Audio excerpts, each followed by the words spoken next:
स्वागत है दोस्तों। आज की इस वीडियो में हम देखो दोस्तों, हम आपका एक चैप्टर था जिसका नाम था भक्ति के प्रमुख संप्रदाय और सिद्धांत।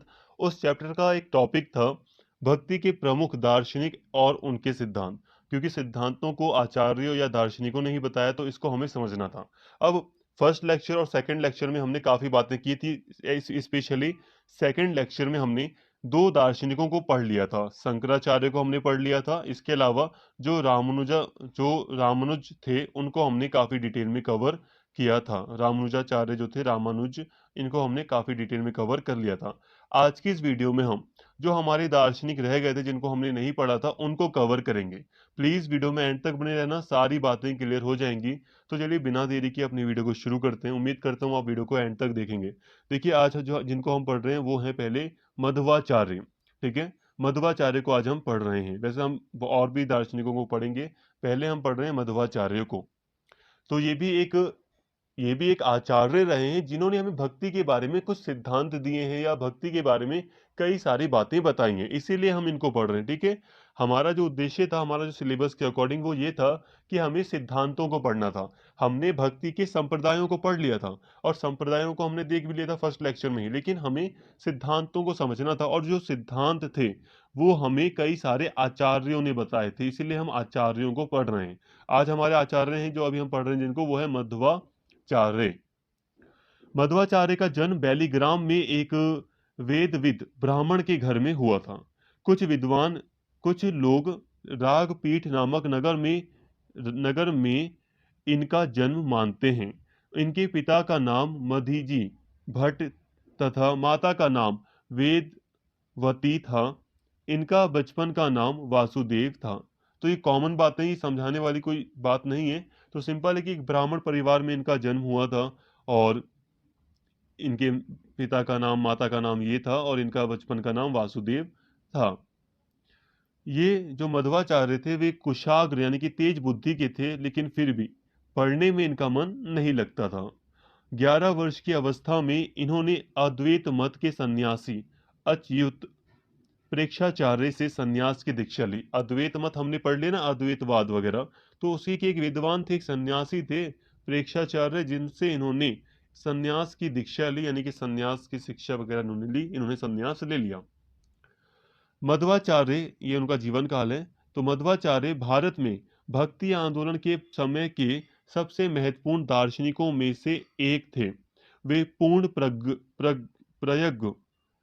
प्रज्ञ व आनंद तीर्थ नाम से भी प्रसिद्ध हैं। तो इनके एक और भी नाम है मध्वाचार्य के, पूर्ण प्रज्ञ और आनंद तीर्थ के नाम से भी ये प्रसिद्ध हुए। ये तत्ववाद के प्रवर्तक थे जिसे द्वैतवाद के नाम से जाना जाता है। द्वैतवाद वेदांत की तीन प्रमुख दर्शनों में से एक है। मध्वाचार्य को वायु का तृतीय अवतार माना जाता है। अब तृतीय इसलिए क्योंकि दो अवतार पहले ही, जो वायु है, जो पवन है, उसके हैं, एक हनुमान और जो दूसरे हैं वो भीम है, और तीसरे मध्वाचार्य को माना जाता है। तो गहराई की चीजें हैं, ये हमें इतना मालूम भी नहीं है, बट फिर भी यहाँ पर आप इन्हें याद कर सकते हैं। अब यहाँ पे समझते हैं। अब ये जो मध्वाचार्य थे, ये भक्ति आंदोलन के एक प्रमुख दार्शनिक रहे। ठीक है, इनके ये नाम रहे, ये नाम आपको बता दिए। इसके अलावा जो सबसे महत्वपूर्ण बात है इनके बारे में वो है, इन्होंने द्वैतवाद का सिद्धांत हमें दिया है। अभी तक हमने जिन विद्वानों को पढ़ा वो उन्होंने अद्वैतवाद की बात की थी। शंकराचार्य ने अद्वैतवाद की बात की थी जिसमें उन्होंने कहा था आत्मा और परमात्मा दोनों एक हैं। दोनों दो नहीं है, अलग अलग नहीं है आत्मा और परमात्मा। मतलब ये जो सृष्टि है, ये जो संसार है, और जो परमात्मा है, जो ब्रह्म है, वो दोनों एक हैं। लेकिन यहाँ पर इन्होंने द्वैतवाद का सिद्धांत दिया है। शंकराचार्य ने अद्वैतवाद का सिद्धांत दिया था। इसके अलावा रामानुजाचार्य जो थे उन्होंने विशिष्ट अद्वैत की बात की थी। ठीक है, वो थोड़ा सा रिकैप करने के लिए बता रहा था बस मैं। बाकी अभी हम इनके द्वैतवाद के सिद्धांत को पढ़ लेंगे। मध्वाचार्य, मध्वाच और हाँ, यहाँ पे एक वायु का तृतीय इन्हें माना जाता था, तो इसे नॉर्मली आप याद कर सकते हो, तृतीय अवतार नॉर्मली माना जाता है। देखो दोस्तों, ये जो आचार्य वगैरह रहे हैं ना, इन्हें ना भगवान के रूप में पूजा भी जाता है। अगर आप गहराई में जाएंगे, इनके बारे में अध्ययन करेंगे, तो इन्हें बहुत संप्रदाय पूजते भी हैं, भगवान के रूप में इनको मानते भी हैं। मध्वाचार्य कई अर्थों में अपने समय के अग्रदूत थे।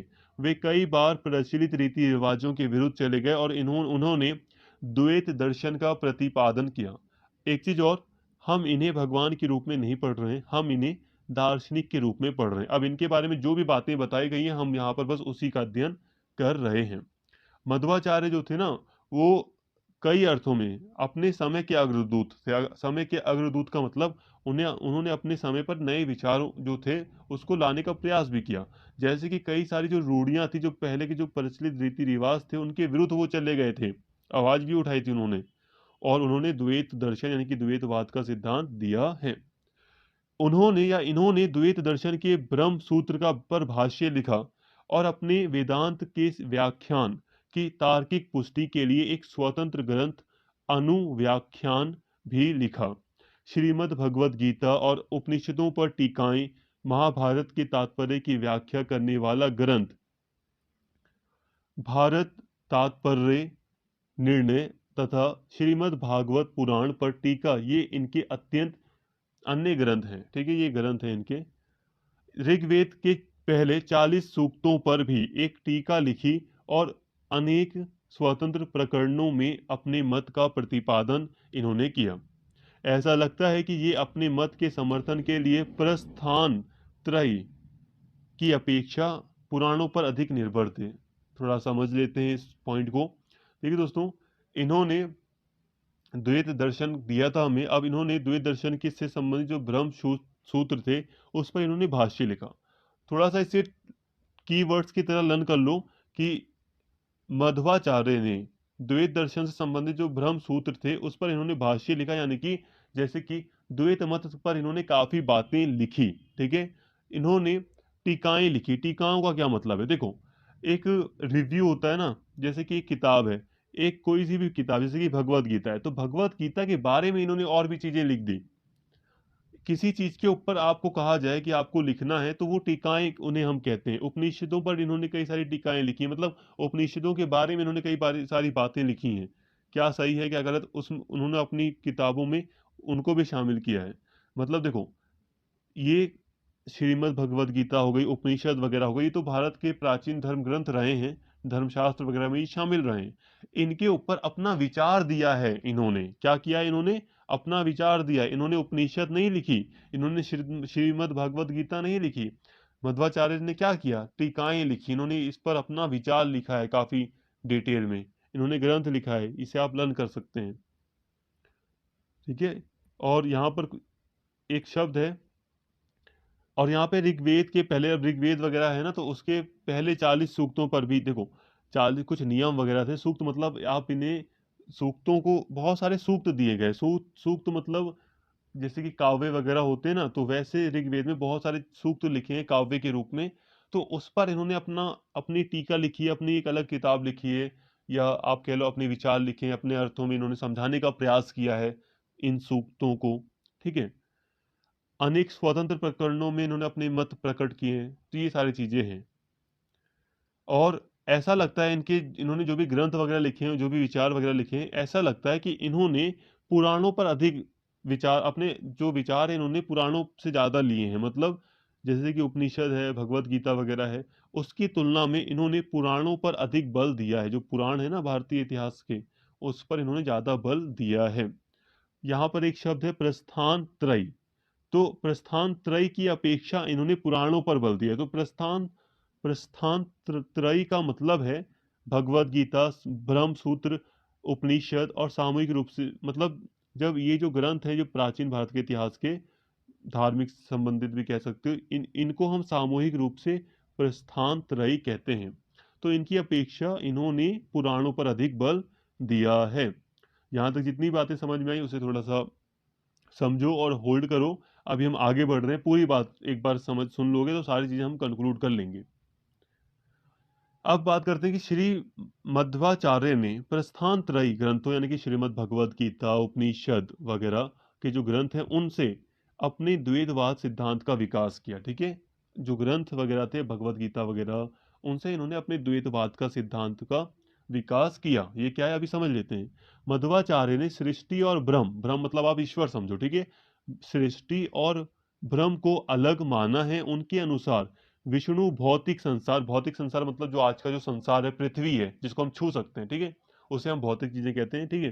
तो विष्णु भौतिक संसार के कारण करता है, उन्होंने इसे बनाया है, ठीक है, कारण है, करता है वो। भगवान प्रकृति को लक्ष्मी द्वारा सशक्त बनाते हैं और उसे दृश्य जगत में परिवर्तित करते हैं। प्रकृति भौतिक वस्तु, शरीर एवं अंगों का भौतिक कारण है। प्रकृति के तीन पहलुओं से तीन शक्तियां आविर्भूत यानी कि पैदा होती हैं। पहली है लक्ष्मी, दूसरा है भू जमीन, तीसरी है दुर्गा। अविद्या अज्ञान भी प्रकृति का ही एक रूप है जो परमात्मा को जीवात्मा में से छिपाता है। अब देखो, ये जो इतना यहाँ पे 5 लाइन का ये जो नोट पॉइंट है, इसे शॉर्ट में समझो कि मध्वाचार्य कहते हैं कि जो सृष्टि है और जो ब्रह्म है वो दोनों अलग अलग हैं। शंकराचार्य क्या कहते थे, दोनों एक हैं। मध्वाचार्य कहते नहीं, दोनों एक दूसरे से पूरी तरह अलग हैं, ठीक है। दोनों क्या है, पूरी तरह अलग हैं। विष्णु जो भगवान है वो अलग हैं, जो भौतिक संसार है वो बनाया तो गया है भगवान के द्वारा, लेकिन फिर भी वो अलग है, ठीक है। जो प्रकृति प्रकृति वगैरह है वो अलग है। कुल मिलाकर शॉर्ट में कहो तो परमात्मा और जीवात्मा अलग है। क्या है, अलग है। यहाँ तक आपको समझ में आया होगा। जितने भी विचार है ना, विचारक हैं, उन सबको एक साथ जब आप पढ़ोगे तो काफी बेटर तरीके से समझ में आता है। तो मध्वाचार्य जी का विश्वास है कि प्रकृति से बनी धरती माया नहीं है। शंकराचार्य क्या कहते हैं, जो प्रकृति है, जो जगत है, ये माया है। लेकिन मध्वाचार्य कहते हैं नहीं, ये माया नहीं है, बल्कि परमात्मा से पृथक है, बल्कि ये परमात्मा से अलग है और सत्य है, ये हकीकत है, ये माया नहीं, झूठ नहीं है। ये धरती हकीकत है और ये क्या है, ये परमात्मा से अलग है। यह दूध में छिपी दही के समान परिवर्तन नहीं है, ना ही परमात्मा का रूप है, इसलिए यह अविशेष द्वैतवादी है। मतलब ये कहते हैं कि ये ऐसा नहीं कह सकते कि परमात्मा के साथ ये सृष्टि जुड़ी हुई है, परमात्मा मतलब परमात्मा सृष्टि पूरी तरह आपस में जुड़े हैं, एक हैं, ऐसा नहीं है। ये कहते हैं ये दोनों पूरी तरह अलग हैं और इस तरह ये द्वैतवाद का सिद्धांत हमारे सामने रखते हैं। तो दोस्तों यहाँ हमने मध्वाचार्य को समझ लिया। मध्वाचार्य को ये जो विचार हैं इनको हमने काफी अच्छे से यहाँ पर समझा और द्वैतवाद का सिद्धांत हमें समझ में आ गया जो इन्होंने दिया था। ये आगे आपकी स्टडीज में बहुत ज्यादा हेल्पफुल होंगे। आगे की हायर स्टडीज में अगर आप ये कीवर्ड्स अभी समझ लेंगे ना, तो सच कह रहा हूँ बहुत ज्यादा इजी हो गया है आप लोगों के लिए। हमने तो इन्हें आपकी सेमेस्टर में नहीं समझा था, आगे की सेमेस्टर में हमने काफी डिटेल में इसे समझा था, लेकिन आपको अभी ये चीजें बताई जा रही हैं। अभी आपको डिफिकल्ट लग रहा होगा वैसे, बट फिर भी अभी आपको अगर सिखाई जा रही है तो आगे आपके लिए काफी हेल्पफुल है। तो मध्वाचार्य के हमने यहाँ पे जितने भी विचार को देखा दोस्तों, इन्हें आप अभी एक बार वीडियो देखने के बाद आप स्क्रीनशॉट ले लेना या कुछ भी कर लेना। इनको आप लर्न करना, थोड़ा थोड़ा आप समझने की कोशिश करना। आपको सारी चीज़ें क्लियर हो जाएंगी। जो चीज़ें आप नहीं मतलब याद थोड़ी आसानी से, उनके थोड़े थोड़े कीवर्ड्स अगर आप लर्न कर लोगे तो ठीक रहेगा। धीरे धीरे आपको सारी बातें क्लियर हो जाएंगी। अब और ज़्यादा डिटेल में घुसने की जरूरत नहीं है। अब हम बात करते हैं निम्बाकाचार्य की। ठीक है, क्या, निम्बाकाचार्य। निम्बाकाचार्य ये तेलंग जाति के ब्राह्मण थे। ये किस जाति के ब्राह्मण थे, ये तेलंग जाति के ब्राह्मण थे। इनका जन्म वेलरी जिले के निम्न या निम्बपुर में हुआ था। इनके जन्म के साथ बारे में ठीक ठीक पता नहीं है। विद्वान लोग इन्हें रामानुजाचार्य के बाद और मध्वाचार्य से पहले का बताते हैं। यह भी माना जाता है कि ये दक्षिण में गोदावरी नदी के तट पर वेदुर्यपतन के पास अरुणाश्रम में श्री अरुण मुनि की पत्नी वैजयंती देवी के पुत्र थे। तो यहाँ पे थोड़े हार्ड वर्ड्स आ रहे हैं, तो जरूरी नहीं कि आप इतना हार्ड में जाएं। ठीक है, कुछ कीवर्ड जो बहुत ज़्यादा हार्ड लग रहे हैं ना, आप उन्हें थोड़ा सा स्किप भी कर सकते हैं। डायरेक्टली आप बोल सकते हैं कि इनकी माता का नाम वैजयंती देवी है, ऐसा माना जाता था। ठीक है, अपने हिसाब से आप कर सकते हैं थोड़ा बहुत इधर उधर। बाकी नोट्स बिल्कुल आपके लिए परफेक्ट है, आप यूज़ कीजिए, कोई दिक्कत नहीं है। इनका नाम पहले भास्कराचार्य था। कोई इन्हें सुदर्शन का अवतार बतलाते हैं। इनके संबंध में एक जन श्रुति है। ये वेदांत के पास रहते थे, सॉरी वृंदावन के पास रहते थे, गला सूख गया बिल्कुल। ये वृंदावन के पास रहते थे। एक बार कोई अतिथि मेहमान इनके पास आते हैं तत्व चिंतन की बात करते करते सूर्यास्त हो चला। देखो दोस्तों, अब जो निम्बकाचार्य थे, इनके बारे में एक जन श्रुति है। इनका नाम आपको पता है ना, भस्काचार्य था, ठीक है। इनके बारे में एक कहावत है, एक जनता के बीच एक कहानी है, इसको हम समझ लेते हैं कि इनके पास एक दिन एक मेहमान आते हैं, ठीक है। और उस समय सूर्यास्त हो चला जाता है, हो मतलब सूर्यास्त हो जाता है। अब भास्कराचार्य ने जो अतिथि आए थे उसको भोजन कराना चाहा, पर अतिथि अतिथि ने सूर्यास्त के बाद भोजन करना स्वीकार नहीं किया। इन्होंने अपनी योग शक्ति से सूर्य की गति रोक दी और सूर्य एक समीप के नीम के पेड़ पर स्थित हो गए। यह अतिथि ने सूर्यास्त न होता देखकर भोजन कर लिया। तब सूर्य अस्त हो गए। तभी से भास्कराचार्य की बजाय ये निम्बकाचार्य अथवा निम्बादित्य के नाम से प्रसिद्ध हो गए। कोई कोई इनका नाम नियमानंद भी बतलाते हैं या बताते हैं। देखो दोस्तों, ये जो जनता के बीच ये जो कहानी है, ये जो कहावत है, ऐसा माना जाता है कि भास्कराचार्य के पास एक अतिथि आते हैं और भास्कराचार्य उससे कहते हैं कि भोजन कर लीजिए, लेकिन उस समय सूर्यास्त हो मतलब बिल्कुल होने ही वाला होता है, मतलब लगभग हो चुका होता है, सूर्यास्त जो होता है लगभग हो चुका होता है। और जो अतिथि होता है वो देखता है सूर्यास्त तो बिल्कुल अस्त ही हो गया, मतलब सूर्य डूब ही चुका है बिल्कुल। तो वो कहते हैं कि अभी मैं खाना फिर नहीं खा सकता क्योंकि सूर्यास्त हो गया है। और ऐसा होता भी है। अभी हम जैन धर्म की बात करते हैं तो जैन धर्म वगैरह में भी सूर्यास्त के बाद खाने पर मनाही की जाती है वैसे। तो आज भी हम देखते हैं कई धर्मों में ऐसा विश्वास माना जाता है, और आज भी हम कहते हैं ना कि हमें जल्दी खाना खाना चाहिए ताकि वो पच जाए खाना। तो ऐसा भी कुछ विचार है। तो उस समय ये विचार था कि सूर्यास्त के बाद खाना ना खाया जाए। तो ठीक है। अब सूर्यास्त हो जाता है तो वो खाना नहीं खाते, तो ऐसे में जो भास्कराचार्य होते हैं वो अपनी योग की शक्ति थी, भाई उनको मानते हैं कि शक्ति थी उनके अंदर। तो वो अपनी शक्ति से सूर्य की गति को रोक देते हैं और वो सूर्य जो होता है वो एक नीम के पेड़ पर स्थित हो जाता है, मतलब नीम के पेड़ पर स्थित होता दिखता है दूर से, मतलब डूबता नहीं है। जब अतिथि को लगता है कि यार ये सूर्य तो डूब ही नहीं रहा है, तो वो भोजन कर लेते हैं। और उसके बाद इनका नाम पड़ जाता है निम्काचार्य। ठीक है, निम्काचार्य भास्कराचार्य से कैसे ये निम्काचार्य बने, समझ में आ गया होगा। द्वैता द्वैत दर्शन के प्रणेता निम्काचार्य हैं। उनके दर्शन को भेदा भेदवाद, ठीक है, भेद अभेदवाद भी कहते हैं। ईश्वर जीव व जगत के मध्य भेदा भेद सिद्ध करते हुए द्वैत व अद्वैत दोनों की समान रूप से प्रतिष्ठा करना ही निम्बार्क दर्शन या द्वैताद्वैत की प्रमुख विशेषता रही है। देखो दोस्तों, अब इन्होंने जो सिद्धांत दिया है वो है द्वैताद्वैत। शंकराचार्य ने, रामानुजन वगैरह ने या रामानुजाचार्य ने जो सिद्धांत दिया था, शंकराचार्य ने कहा था अद्वैतवाद का सिद्धांत हमें बताया था। और रामानुज थे, उन्होंने हमें विशिष्ट अद्वैत सिद्धांत हमें बताया था। इससे पहले जो हमने मध्वाचार्य को पढ़ा, उन्होंने हमें द्वैतवाद का सिद्धांत बताया। और ये जो निम्बकाचार्य इन्होंने हमें द्वैत द्वैता द्वैत द्वैत अद्वैत, इसे आप ऐसे समझे, ये द्वैत हो गया और ये हो गया अद्वैत। तो द्वैत और अद्वैत का दर्शन हमें ये दिखाते हैं, ये हमें ये वाला सिद्धांत देते हैं। और इसका अर्थ क्या है, ये सिद्धांत अद्वैतवाद और द्वैतवाद दोनों को ही मानता है। इसमें दोनों की ही विशेषताएं शामिल हैं, अलग भी मानता है और दोनों को एक भी मानता है। तो ऐसे विचार इसमें शामिल हैं। ठीक है, द्वैत और अद्वैत दोनों ही समान रूप से दोनों को ही प्रतिष्ठा ये देता है। तो निम्काचार्य को भी यहाँ हमने समझ लिया। अब हम बात करते हैं वल्लभाचार्य की। वल्लभाचार्य का जन्म दक्षिण में गोदावरी नदी के किनारे बसे काकरवाड़ ग्राम में हुआ था।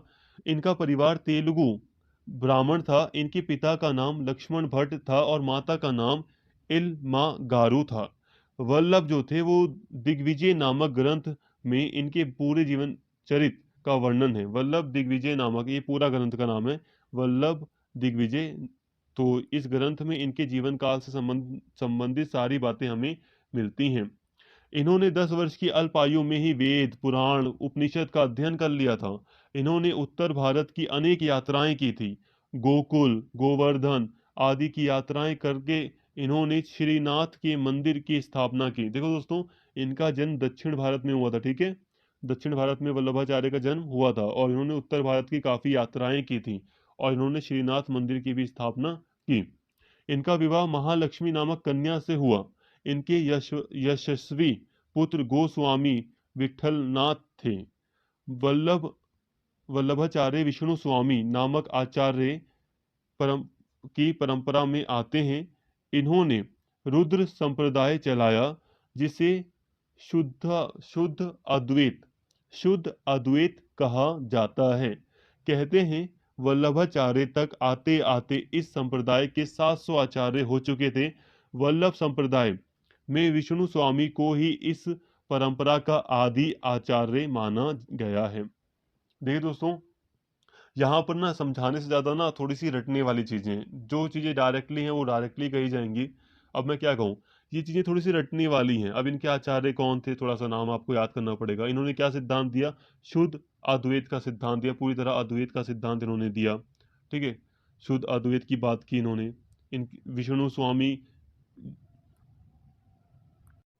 कहने का मतलब है कि जैसे कि जो वल्लभाचार्य थे वो वल्लभ संप्रदाय से जुड़े हुए हैं। वल्लभ संप्रदाय को हमने फर्स्ट लेक्चर में पढ़ा था। तो संप्रदाय है भक्ति से संबंधित, कुछ एक संप्रदाय है वल्लभ संप्रदाय, तो ये उससे जुड़े हुए हैं। और विष्णु स्वामी इनके पुराने आचार्य रहे हैं। ठीक है, आदि आचार्य मतलब पुराने आचार्य इस संप्रदाय के माने जाते हैं। तो ये सारी चीजें आपको थोड़ी सी याद करनी पड़ेंगी। आगे बढ़ते हैं। तो वल्लभाचार्य ने वेदांत पर अणुभाष्य लिखा है, भागवत की सुबोधिनी टीका लिखी है और कुल मिलाकर लगभग 84 ग्रंथ लिखे हैं इन्होंने। वे वेद, उपनिषद, ब्रह्मसूत्र और गीता भागवत को प्रामाणिक मानते थे। इनका मत शुद्ध अद्वैत अथवा विशुद्ध यानी कि पूरी तरह शुद्ध अद्वैत कहलाता है। देखो, वेदांत का क्या मतलब, उपनिषद वगैरह को नॉर्मली वेदांत कहा जाता है। ठीक है, इसके ऊपर इन्होंने कई सारे विचार व्यक्त किए हैं। ठीक है, अणुभाष्य का मतलब है कि वल्लभाचार्य ने वेदांत के ऊपर कई सारे अपने विचार व्यक्त किए, कई सारी बातें बताई हैं। ठीक है, ये सारी बातें इसमें शामिल हैं।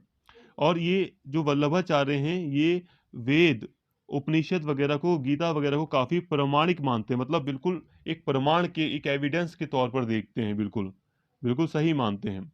इनका जो विचार है, इन्होंने जो सिद्धांत दिए, जैसे कि सभी ने सिद्धांत दिया है ना अलग अलग आचार्यों ने, तो इन्होंने जो सिद्धांत दिया है उसको हम इस नाम से जानते हैं। अब ये क्या है इसको हम समझ लेते हैं। इस सिद्धांत के नाम में अद्वैत के साथ शुद्ध शब्द इसलिए जोड़ा गया है ताकि इसे सर्व श्री शंकराचार्य और रामानुजाचार्य जी के सिद्धांतों से पृथक समझा जा सके। वल्लभाचार्य ने पूर्वार्थ या जो पहले के जो आचार्य थे उनके मत के विरुद्ध ब्रह्म के विशुद्ध स्वरूप का प्रतिपादन किया है, इसलिए इनका सिद्धांत शुद्ध अद्वैत कहलाता है। देखो दोस्तों, इन्होंने पूरी तरह जो इनके जो विचार है ना, पहले इनको शंकराचार्य और रामानुजाचार्य से अलग करने के लिए इनको, इनके विचार को शुद्ध अद्वैत कहा जाता है। और इन्होंने इसमें अपने विचार में पूरी तरह ब्रह्म के शुद्ध रूप की, पूरी तरह पवित्र रूप की इन्होंने बात की है भगवान की। शुद्ध अद्वैत का जो अद्वैत है वह ब्रह्म का स्वरूप निहित है उसमें।